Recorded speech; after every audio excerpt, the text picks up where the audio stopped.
குண்டுமணிகளை வைத்து விளையாடும் போது அவதானமாக இருக்கவும். புத்தளம் சாலியவெவ வீரபுர பகுதியில் இடம்பெற்ற சம்பவத்தில் சிறுமியொருவர் உயிரிழந்துள்ளார். 4 வயதான யாஷித்மி ஷாவிந்திகா 3 பிள்ளைகளை கொண்ட குடும்பத்தின் இளைய வாரிசு. அனுராத போதனா வைத்தியசாலையில் இவர் நேற்று பிற்பகல் உயிரிழந்திருந்தார். அவரது பூத உடல் நேற்று வீட்டிற்கு கொண்டு வரப்பட்டது. கடந்த வெள்ளிக்கிழமை தனது வயதையொத்த மேலும் சில சிறார்களுடன் யஷித்மி விளையாடிக் கொண்டிருந்தார். அதன்போது அவர் குண்டுமணி விதையை உட்கொண்டமை பின்னர் தெரிய வந்துள்ளது. இதனையடுத்து யஷித்மி நொச்சாகம வைத்தியசாலையில் அனுமதிக்கப்பட்ட பின்னர் மேலதிக சிகிச்சைகளுக்காக அனுராதபுரம் வைத்தியசாலைக்கு மாற்றப்பட்ட போதிலும் அவரை காப்பாற்ற முடியவில்லை.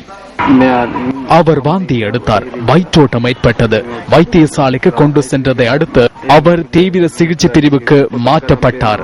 தாதியர்கள் புத்தகங்களை காட்டினார்கள். அதில் நஞ்சு தன்மையுடைய மலர்கள் இருந்தன. இவ்வாறான புத்தகங்களை சேலமருவுகளில் கூட அவர்கள் காண்பித்ததில்லை. நச்சுத்தன்மை வாய்ந்த குண்டுமணியை உட்கொண்டதை அடுத்து அவர் உயிரிழந்துள்ளதாக அனுராதபுரம் போதனா வைத்தியசாலையின் பணிப்பாளர் டாக்டர் W. அத்தபாத்து தெரிவித்தார். இவ்வாறான சந்தர்ப்பங்களில் அதீத கவனத்துடன் செயல்படுமாறு வைத்தியர்கள் சுட்டிக்காட்டுகின்றனர்.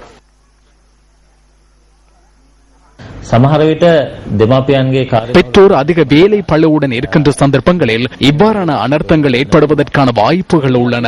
பிள்ளைகளை வைத்திருப்பவர்கள் அதிக அவதானத்துடன் இருக்க வேண்டும். தமது கண் பார்வைக்கு எட்டிய தூரத்தில் பிள்ளைகளை வைத்து பராமரிக்க வேண்டும். ஆகவே வீடுகளில் பிள்ளைகள் இருக்கின்ற சந்தர்ப்பங்களில் அல்லது நீங்கள் இருக்கும் இடங்களுக்கு குழந்தைகள் வருவார்களாயின் அவர்கள் உட்கொள்ளக்கூடிய வகையிலான பொருட்களை அவர்களது கைக்கு எட்டும் தூரத்தில் வைக்க வேண்டாம் என நான் பொதுமக்களிடம் கேட்டுக்கொள்கின்றேன்.